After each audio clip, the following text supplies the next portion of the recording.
Mortal Kombat, a series that's been out since the 90s when it first hit arcades. When Mortal Kombat X was announced, everybody couldn't wait. Now, everyone's wondering who the next villain's going to be for the end of the game and the story and whatnot.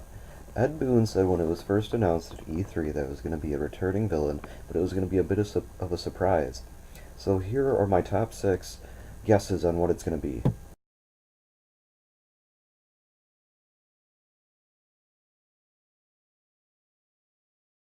Number 6, Shinnok, the Fallen Elder God.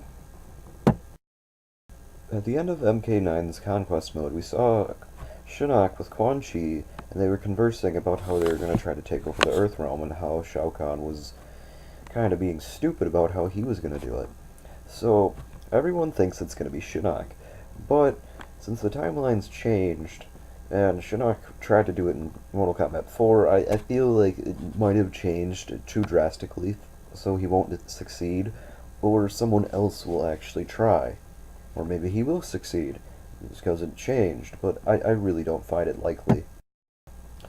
Number 5, Shang Tsung, the Sorcerer. Now, this might surprise a few people, because Shang Tsung died in MK9, but I feel since Quan Chi can resurrect people, as shown with Noob Saibot, he could bring him back, and they could remake the Deadly Alliance, which are the two sorcerers, and they're incredibly powerful together. Not even Raiden could beat them together. But he did die, and he doesn't really succeed with his plans often, so I feel it unlikely. Number 4, Quan Chi, the other sorcerer. Now, what I find most likely to happen is that Quan Chi is going to team up with Shinnok, or bring back Shang Tsung, and the three of them are going to get together Deadly Alliance against Shinnok, something, but he's going to betray Shinnok. But I don't find him likely being the one in charge, because he normally takes orders, or he is always running from people, or he dies. Yeah, he kinda died that one time, in that one game. Number 3, Kotal Kahn.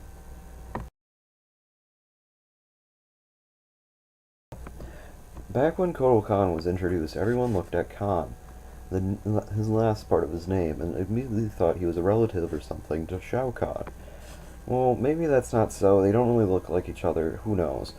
But some people think he's going to be the villain, which I find really strange because normally you don't play as the villain as one of the selectable characters. Also, Ed Boon said he was the controller of Outworld, not is the controller of Outworld, so there's that. Number 2, Blaze. That big huge thing from Armageddon. Okay, hear me out on this. Since they did change the events of Mortal Kombat, couldn't they have sped up the Armageddon, which would cause the events of making Blaze speed up, thus making him be the villain? But I kind of feel like Armageddon is kind of the end, and I don't feel like they're going to end it again with 10. I feel like they're going to steer away from Blaze, but hey, it would be cool, and we'd get Taven back. Yay, Taven! Number 1, Onaga, the Dragon King, the old ruler of Outworld. Now this one I put the most time and thought into, it's because this is the one that seems most plausible to me. So, Onaga was the old ruler of Outworld, till he was overthrown and Shao Kahn took over. Now Shao Kahn's gone, and last time Shao Kahn was gone for an extended period of time, Onaga came, and the events of deception happened, which I find, since 25 years, it seems plausible that will line up, plus events change, speed up, blah blah blah. Which would be really cool, because Onaga is my favorite end boss.